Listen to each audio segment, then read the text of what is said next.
what took me maybe a 2-minute walk to get to the beach was like a 10-minute effort to try and get there when I was really hurting.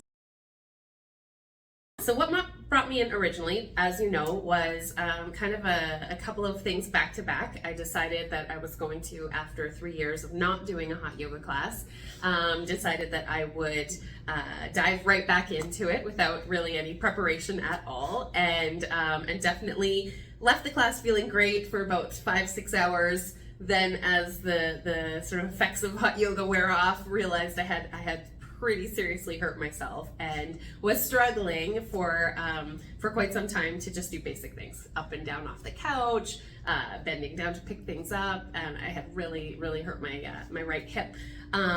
Left it, as I do, for a significant amount of time and kind of grinded out the pain until the following weekend I decided to go to a dance party and pretend I was 20 and pretend I did not have any injuries, and then proceeded to make it much worse than it was after that hot yoga class. So I think I called you in desperation and came in for some support. Right. and so many people do that dancing. It's always the dance. It's always the dancing. I know. I was pretending like it was my youth again, and realized quickly. Right. Oh yeah. I can't hang with these 20-year-olds. No. So, what was your kind of experience from giving us a call, coming in? What was kind of your experience from there? Well, first of all, you guys got me in super quick, so that was really appreciated, because I think typically, at least my sort of MO is to delay things until I am past the point of needing help.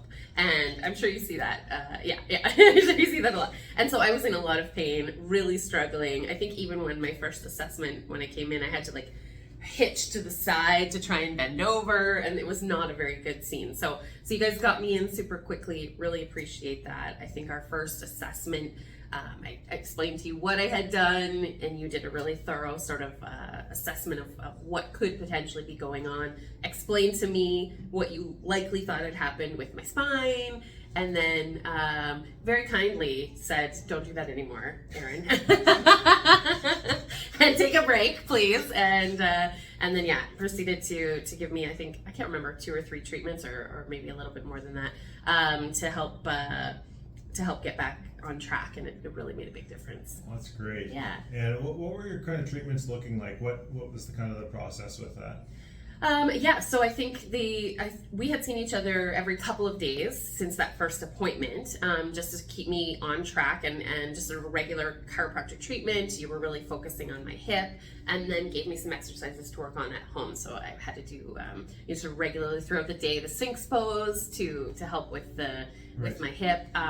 During that process, funny enough, we discovered that I was also struggling with my shoulder and neck, and then we started to work on that as well, for support there as well, which was a totally different, unrelated injury or pain, but happened to just pop up and say hello while we were fixing the other thing. Right. And so often that happens. People are dealing with one issue, and then oh yeah, by the way, this is bothering me as well for past 20 years. Yeah. Well, and we talked about it because this pain, the neck and sort of back pain, is a direct result, I think, of like office job, keyboard warrior type work. But it was all but gone when the pain was really centered around my hip and the struggle I was having there. And then as that started to ease up, this one was like, oh, we're still here. Don't ignore it. So we worked together for a couple weeks there, I think, and you're feeling a lot better. How's life looking like now? 100% better with my hips and mobility. I don't have any more pain at all, which is amazing. Interesting, and I think we talked about this as well, a couple things, how tired that made me to be in pain. Like I don't think I had really understood sort of just the drain, how much it drains you to be injured or in pain, and then how grateful I was to not be again. And you kind of take for granted, that you have this mobility and flexibility and capability that when it's gone, you're kind of like, oh, this is really, and maybe that's, I totally recognize how lucky I am to have that, right? And I think I was taking it a little bit for granted. So I think Yeah. sometimes people, if you don't know what you have until you lose it. Until it's not totally. And so now I feel even more protective of that, and I want to make sure that I'm smart and don't hurt myself, do the things to help me, and maybe don't do the things or do them slower or with more preparation. Ease into things Yeah, a little exactly. more. Cool. Exactly. Yeah. What are you able to do now that you weren't able to do when your back was bothering you? Like walk. Even just basic things, walking, getting up and down off the couch. When I was at the lake, when I had originally come in to see you, we were out at the lake, and what took me maybe a 2-minute walk to get to the beach, feeling great, was like a 10-minute effort to try and get there when I was really hurting. So yeah, just like basic living, which Just everything. amazing. Yeah.